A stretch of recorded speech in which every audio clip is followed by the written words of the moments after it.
So, what's up people and welcome to the Mission 90 discussion of Spy Family. So Mission 90 came out about a week ago, and as always I will leave a link to this mission that's currently being shown on the publisher's official website, Manga Plus, for free to the North American audience. So if you're interested, we'll go take a look at it before they pull this mission back. Okay, so Mission 90 was a very light-hearted one.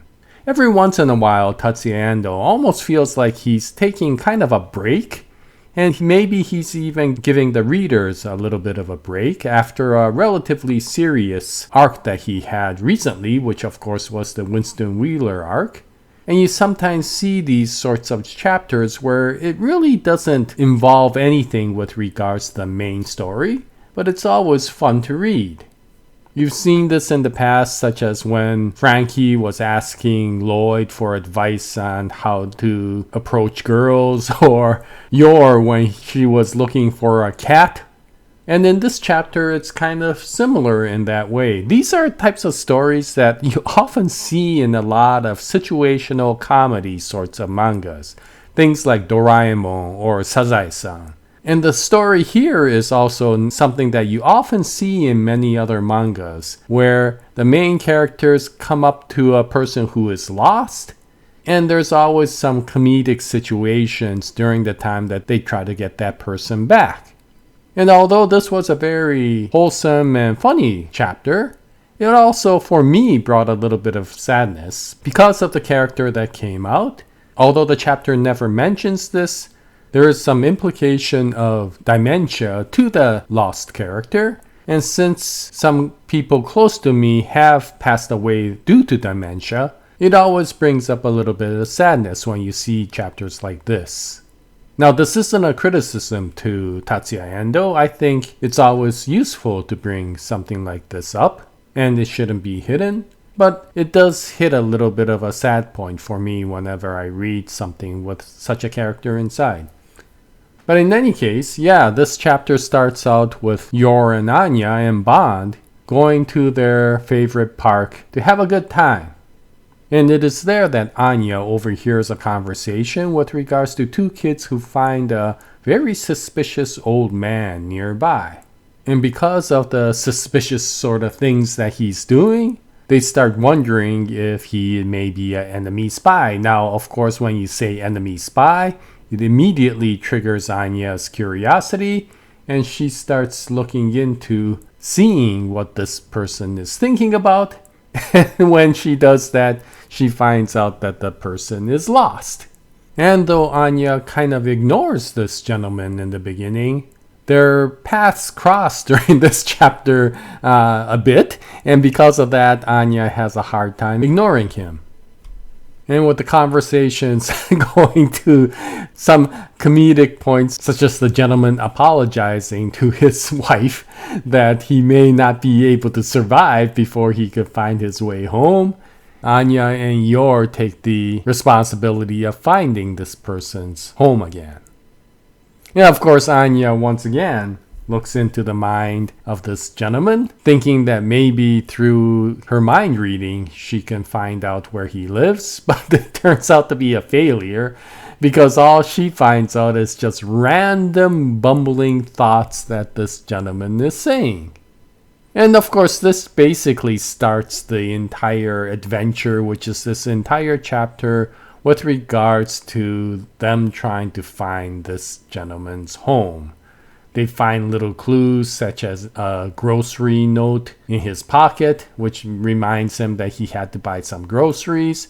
And of course, they continue to escort him throughout this chapter.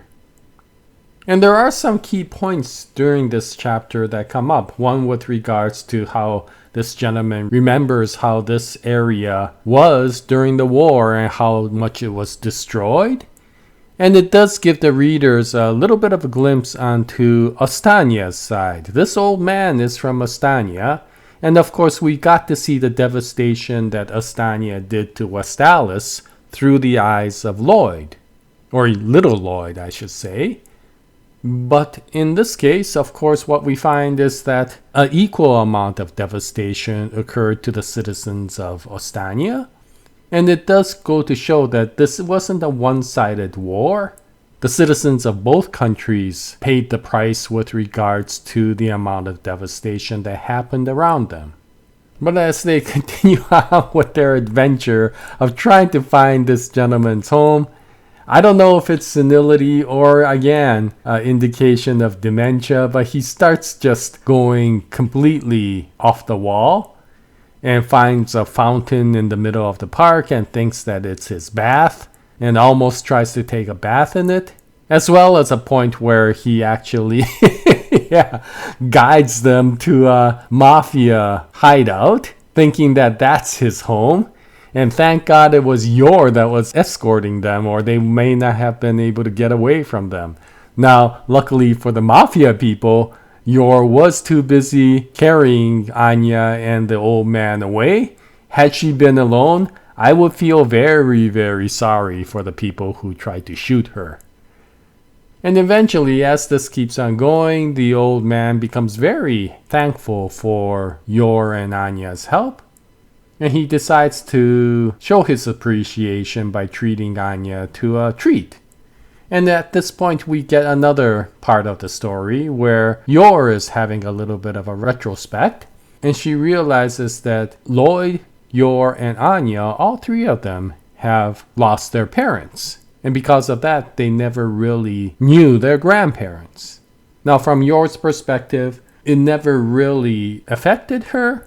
But now looking at how Anya was interacting with this old man, it started bringing in feelings with regards to, I wonder what it would have been if she had known what her grandparents were like.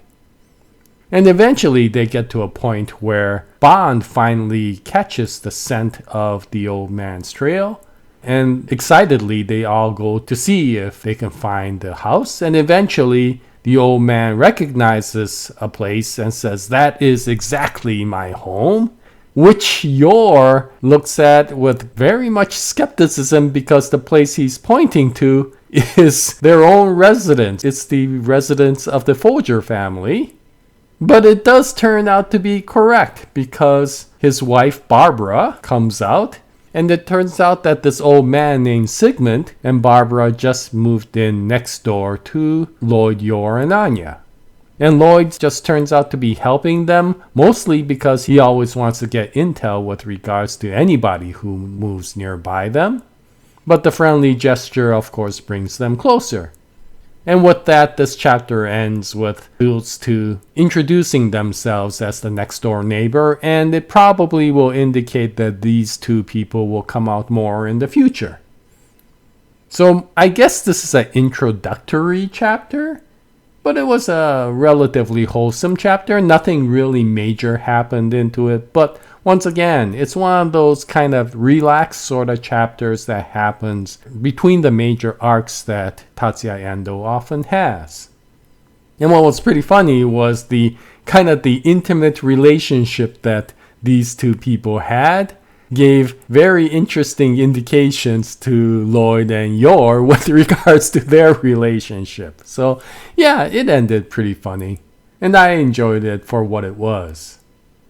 Now with this said, of course this then gives no clue of what's going to happen in the future. In the past, after about a few of these, like 3 to 5 of these, eventually Tatsuya Endo goes into the next big arc. So now that we had 3 of these, maybe we will be closing in on the next large story that will be coming forward. But we won't know until we see chapter 91. And once that comes out, I'll bring out another video. I hope you join me at that time. But this is the discussion for chapter 90. If you read it, what'd you think about it? Did you find this to be a nice wholesome chapter, or did it kind of slow you down with regards to the typical more exciting pace that Spy Family usually gives? Any comments will be greatly appreciated. And until the next chapter, happy manga reading, and as always, Jaya, nice day everyone.